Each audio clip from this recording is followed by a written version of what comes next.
Dostlar, deməli dilimizdə belə bir ifadə var, əl-həzər.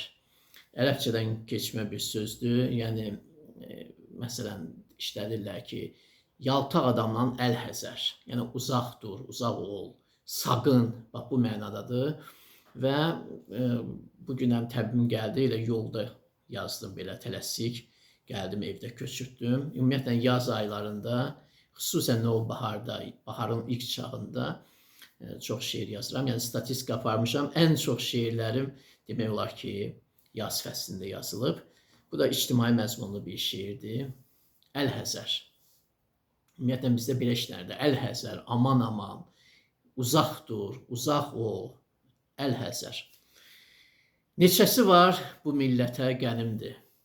Yekəqarın məmurundan əl-həzər. Soy kökünə türkəm deyən mənimdir. Babilindən, Səmudundan əl-həzər.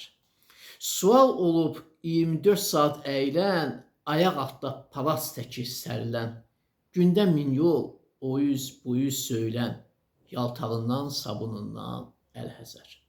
Bu dünyadan iki əllə yapışsan, onda dostum, nə ayaqsan, nə başsan, İbrahimin ətəyindən yapışsan, Fironundan, Nəmrudundan əl-həzər.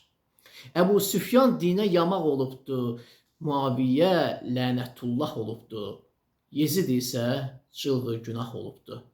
Möhtəsimdən, Məmunundan əl-həzər.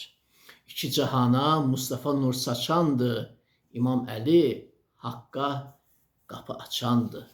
Həsən Hüseyin min könüldə bir candı, müşrikindən, məlunundan əl-həzər. Bu baharda təbin ilə aşıb daş, deməyəsən bircə kərə, bəlkə kaş Turan olur, Leylilərə şeir qoş, əsli kimi nalanından əl-həzər.